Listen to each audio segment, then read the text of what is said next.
नमस्कार साथियों, इंग्लिश की शिक्षण विधियों की जो अपनी क्लास चल रही है, आज तीसरी क्लास है CLT की, कम्युनिकेटिव लैंग्वेज टीचिंग। CLT पढ़ रहे हैं अपन। समझने वाली बात है, बहुत ही इंपॉर्टेंट टॉपिक है ये हम किताब द्वारा पढ़ते हैं तो केवल थ्योरी है, उसमें समझ में अपन को कम आएगा भाई। Communicative approach to teaching English. भाई रीट वाले विद्यार्थी communicative approach to teaching English बोलते हैं, बाकी कम्युनिकेटिव लैंग्वेज टीचिंग CLT यानी संवाद प्रणाली।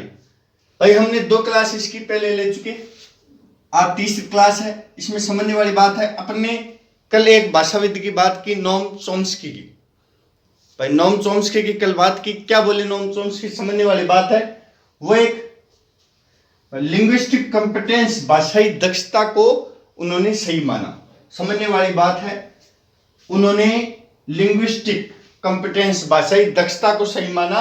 पहले व्यवहारवाद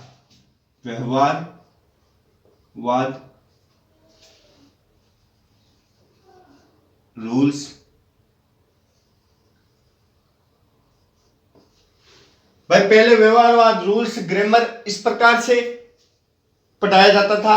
मतलब एक जो चल रहा है उसे ही चलने देते थे, यानी कि भाई किताबों से रटना इस प्रकार से सिखाया जाता था। रूल्स को रट लो, ग्रामर को याद कर लो, आपको भाषा आ जाएगी। इस प्रकार का खंडन करते हुए नोम चॉम्स्की ने इस चीज को खंडन करते हुए, किस चीज को?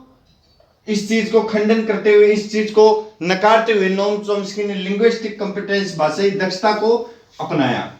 लिंग्विस्टिक कॉम्पिटेंस, भाषाई दक्षता को अपनाया। लैंग्वेज को लर्न करना सीखना चाहिए। उन्होंने क्या बोला?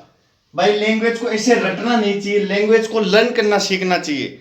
लैंग्वेज को हमें लर्न करना आना चाहिए, हमें लैंग्वेज को याद रखना आना चाहिए। Learn a language, learn a language.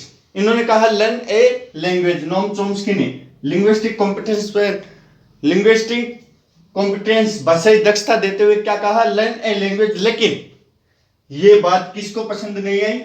भाई डेल हैम्स को ये बात पसंद नहीं आई। डेल हैम्स ने इस बात को भी, लिंग्विस्टिक कॉम्पिटेंस, भाषाई दक्षता, इस बात को भी नकार दिया। किसने? भाई डेल हैम्स ने इस बात को नकार दिया और कम्युनिकेटिव कॉम्पिटेंस दिया। क्या दिया? Communicative competence. समझने वाली बात है, एक महान भाषाविद हुए नोम चॉम्स्की, जिन्होंने लिंग्विस्टिक कॉम्पिटेंस, भाषाई दक्षता को माना, जो कि लैंग्वेज को लर्न करना सिखाती है। पहले व्यवहारवाद और रूल्स वगैरह, ग्रामर वगैरह को नकारती हुए फिर क्या हुआ? डेल हैम्स ने इस चीज को, भाषाई दक्षता, लिंग्विस्टिक कॉम्पिटेंस को नकारते हुए कम्युनिकेटिव कॉम्पिटेशन, संचार दक्षता दी। कम्युनिकेटिव कॉम्पिटेंस दिया, संचार दक्षता। अब ये समझिए भाई, यहां से बहुत प्रश्न आते हैं कम्युनिकेटिव कॉम्पिटेंस से। भाई कब दी? ये प्रश्न आता है 1972 में दी संचार दक्षता। किसने? डेल हैम्स ने। डेल हैम्स ने दी। क्या बोलते हैं ये? इसमें क्या बोलते हैं? समझने वाली बात है, to use the language. Language को लर्न नहीं, लैंग्वेज को याद नहीं, लैंग्वेज को यूज करना आना चाहिए।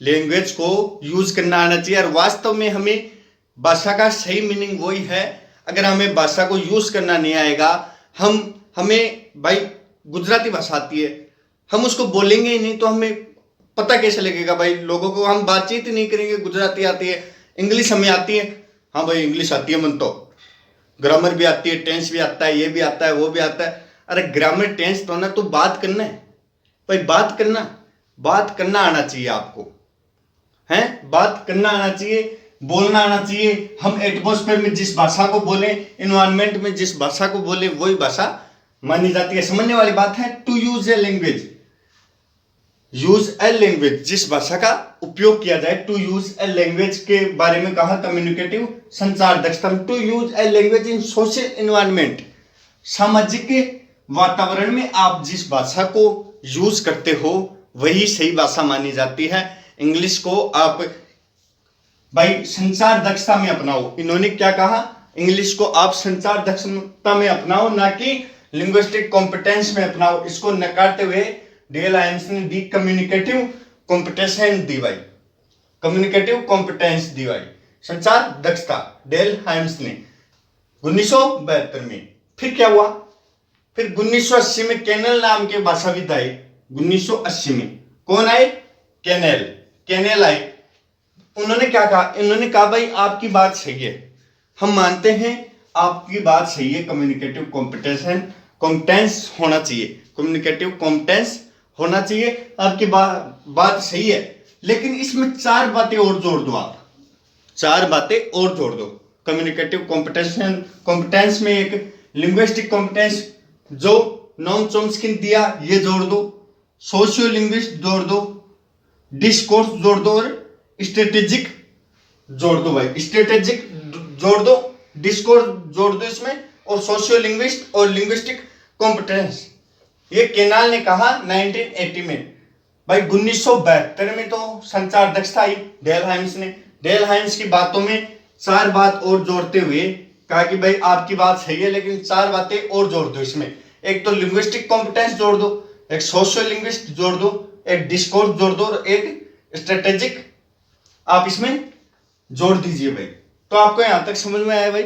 स्क्रीनशॉट लीजिए, बहुत इंपॉर्टेंट बात है। इसमें से अधिकतर प्रश्न आते हैं कम्युनिकेटिव कॉम्पिटेंस, अधिकतर प्रश्न आते हैं भाई, पूछ लेते हैं कम्युनिकेटिव कॉम्पिटेंस किस चीज से संबंधित है, तो to use a language in social environment, to use a language, समझने वाली बात है, स्क्रीनशॉट लीजिए। ध्यान देने वाली बात आती है भाई notional functional syllabus. Notional functional syllabus क्या होता है? अगर नोशनल फंक्शनल सिलेबस का नाम आए तो हमारे जहन में सीएलटी आनी चाहिए भाई, सीएलटी आनी चाहिए, कम्युनिकेटिव लैंग्वेज टीचिंग, संवाद प्रणाली। मतलब एजुकेशन ऐसी दो कि वो बातचीत की भाषा में काम आए, संवाद प्रणाली में काम में आए, यही चीज नोशनल फंक्शनल सिलेबस बोलता है भाई, समझने वाली बात है। यहां से कई बार प्रश्न आता है, the notional functional approach to language had its roots in non school environment. भाई नोशनल फंक्शनल सिलेबस की जो डेफिनेशन है इसकी क्या है परिभाषा? The notional functional approach to language had its roots in non school environment.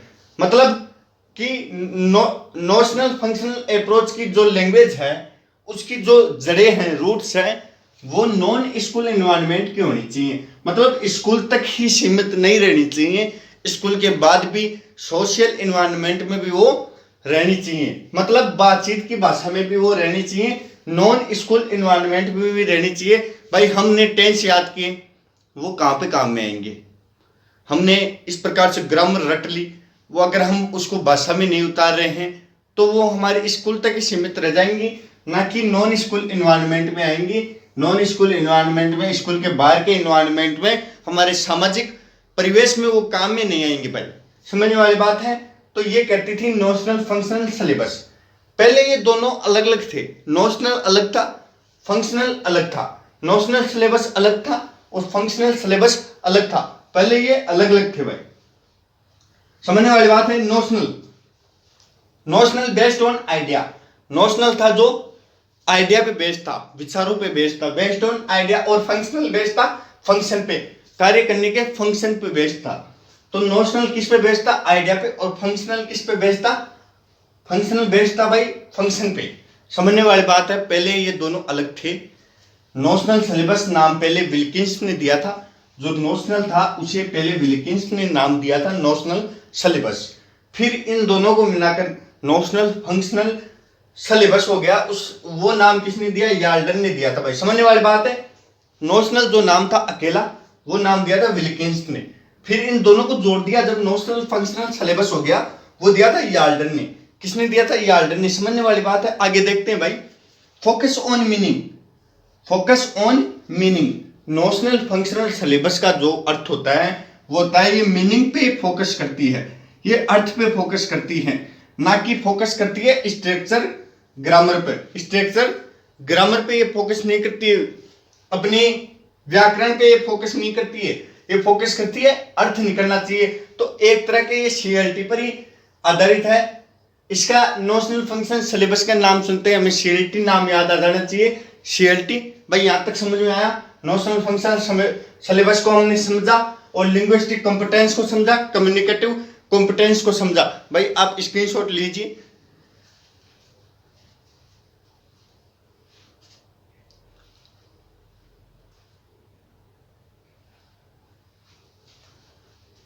Linguistic competence और communicative competence अपन ने समझने के बाद में नोशनल फंक्शनल सिलेबस को समझा।